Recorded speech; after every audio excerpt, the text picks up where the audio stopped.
The live TV, सच सबसे आगे। नमस्कार, मैं हूं रंजीत झा और आप देख रहे हैं द लाइव टीवी। कभी जांच एजेंसियों के दम पर महाराष्ट्र की सियासत में उथल पुथल मचा देने वाली भारतीय जनता पार्टी ने उद्धव ठाकरे की पार्टी में इतनी बड़ी तोड़फोड़ कर दी कि जांच एजेंसियों के डर से शिंदे ने बहुत बड़ी बगावत की और साथ में कई विधायक लाकर भाजपा की सरकार बना डाली। लेकिन अब वही एकनाथ शिंदे बीजेपी के पूरे खेल को बिगाड़ रहे हैं। वो इसलिए संभव हो पा रहा है क्योंकि इस बार के लोकसभा चुनाव के नतीजे ने महाराष्ट्र में बीजेपी को बैकफुट पर ला दिया है। ऐसी परिस्थिति में अब एकनाथ शिंदे काफी चौड़े हो गए हैं और बीजेपी को सीख दे रहे हैं कि उन्हें करना क्या है। ऐसी शर्तें रख रहे हैं जिसे मानने में बीजेपी के पसीने छूटने वाले हैं। लोकसभा चुनाव में बीजेपी के मुकाबले उस महायुति गठबंधन की अगर बात करें तो एकनाथ शिंदे का ओवरऑल परफॉर्मेंस लोकसभा चुनाव में बेहतरीन रहा, जिसके चलते अब एकनाथ शिंदे के नेता बीजेपी को बता रहे हैं कि आपकी गलती की वजह से बीजेपी जो एनडीए गठबंधन बनाई है उसकी बुरी हालत हुई है। नहीं तो शिंदे की सेना हो या पवार साहब की एंट्री का मामला हो, उसमें अगर विवेकपूर्ण फैसला लिया गया होता तो आज आप मजबूत स्थिति में होते। खैर, उन्होंने क्या कुछ कहा है हम तो आपको एग्जैक्टली बताएंगे ही बताएंगे, लेकिन इस मामले में गौर करने वाली बात यह है कि एकनाथ शिंदे ने जो शर्त रखी है क्या उसे बीजेपी मान लेगी।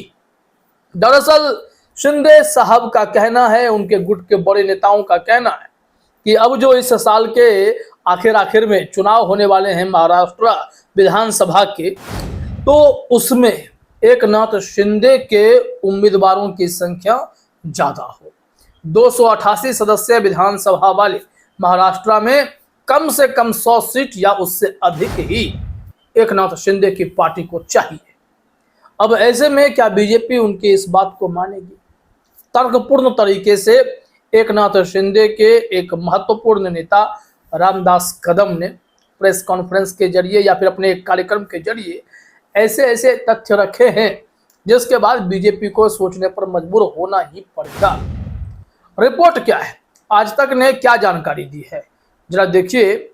यहां कहा जा रहा है कि महाराष्ट्र के मुख्यमंत्री एकनाथ शिंदे के नेतृत्व वाली शिवसेना के एक वरिष्ठ नेता ने कहा कि उनकी पार्टी को महाराष्ट्र की 288 विधानसभा सीटों में से कम 100 सीटों पर चुनाव लड़ने का मौका मिलना चाहिए।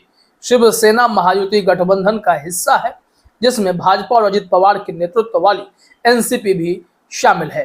राज्य में अक्टूबर में विधानसभा के चुनाव होने वाले हैं। ऐसे में अब जो 100 सीटों की मांग है उसमें से क्या सिचुएशंस होने वाले हैं, यहाँ पर गौर करना है। देखिए क्या बताया जा रहा है।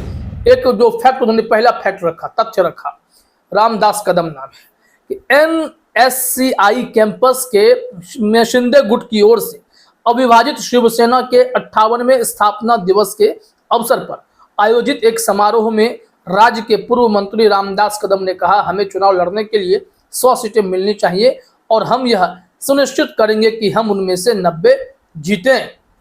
और वहीं एनसीपी ने भी लगे हाथ इतनी बुरी हार के बावजूद भी मांग कर दी है कि कम से कम एनसीपी वाले अजित पवार को यहाँ पर 80 से 90 सीटें चाहिए। बीजेपी अक्सर ज़्यादा से ज़्यादा सीटों पर विधानसभा में चुनाव लड़ना चाहती है क्योंकि नंबर गेम बहुत महत्वपूर्ण हो जाता है सरकार बनाने के वक्त में। ऐसे में एकनाथ शिंदे हों या अजित पवार हों, इन्हें खुश करने के लिए बीजेपी क्या कोई कदम उठाएगी?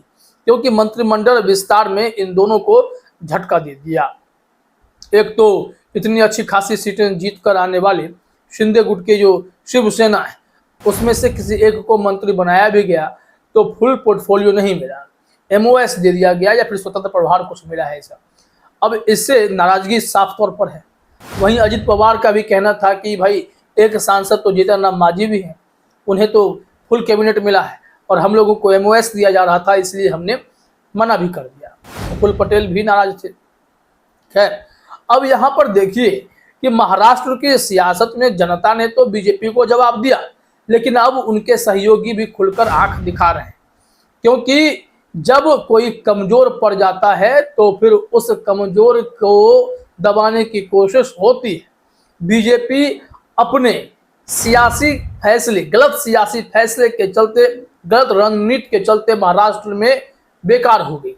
इस बार उन्होंने जिस तरीके से 5 साल महाराष्ट्र में विधानसभा की सरकार जो है चलाने की तैयारी की या फिर दूसरे दलों को तोड़ा, वो सब कुछ महाराष्ट्र की जनता को नागवार गुजरी, जिसके चलते अब यह फैसला लेना पड़ा कि बीजेपी को सबक सिखाना है, और सबक लोकसभा चुनाव में सिखा दिए गए। बीजेपी सिमट गई, पूरे महायुति की ही हालत खराब हो गई। अब ऐसे में इनके अब पार्टनर जो हैं, जो कल तक तरस रहे थे कि भाई हम बीजेपी से आंख में आंख कैसे मिलाकर बात करें, हम कैसे बीजेपी से कहें कि हमारी शर्तें ये हैं, माननी ही होगी, अब वो सब कहने की क्षमता इन लोगों के पास है। इन्होंने अब शिंदे साहब ने, उनके पार्टी के बड़े नेताओं ने भाजपा और अजित पवार पर खुले तौर पर निशाना साधना भी शुरू कर दिया है। इस रिपोर्ट में कहा जा रहा है, शिवसेना के वरिष्ठ नेता रामदास कदम ने लोकसभा चुनाव में मिली करारी हार के लिए सहयोगी दल भाजपा और अजित पवार पर निशाना साधा। रामदास कदम ने कहा कि अगर उन्होंने चुनाव से 2 महीने पहले अपने 15 उम्मीदवारों की घोषणा की होती तो उन्हें बेहतर नतीजे मिल सकते थे और वे सभी सीटों पर जीत सकते थे। इतना ही नहीं, उन्होंने यह भी कहा कि महाराष्ट्र में जब लोकसभा चुनाव के लिए उम्मीदवारों के फैसले हो रहे थे तो बीजेपी के दबाव में आकर हमें अपने सीटों पर कई उम्मीदवार बदलने पड़ गए और उन सीटों पर बीजेपी की हार हो गई। बीजेपी के दबाव को अगर हम लोग नहीं मानते, हमारे जो उम्मीदवार थे वो निश्चित तौर पर चुनकर संसद में पहुंच गए होते, ऐसा रामदास कदम ने दावा किया। जिसके बाद अब यह तय माना जा रहा है कि कहीं ना कहीं बीजेपी अब एकनाथ शिंदे को इग्नोर नहीं कर सकती है, उनकी बातें उन्हें माननी होगी। वैसे जैसे बिहार में नीतीश कुमार रह रहकर किंग मेकर बन जाते हैं, वैसे ही महाराष्ट्र में अब एकनाथ शिंदे की जो सियासत है वो यहाँ से खिलती हुई दिखाई पड़ने लगी है, क्योंकि उन्होंने बीजेपी को नंबर गेम में परेशान करने की पूरी कोशिश की है। यहाँ कहा भी जा रहा है कि रामदास कदम ने कहा कि भाजपा ने हमें कुछ मौजूदा उम्मीदवारों को बदलने के लिए मजबूर किया, जिसका हम पर प्रतिकूल प्रभाव पड़ा। जैसे ही हमने अपने उम्मीदवारों की घोषणा की, भाजपा ने उन सीटों पर अपना दावा ठोक दिया। अगर हमें मौका दिया जाता तो हेमंत पाटिल, भावना गवली जीतकर संसद पहुंच सकते थे। साथ ही हमारे तीसरे साथी दादा अजित पवार का जल्दबाजी में स्वागत किया गया।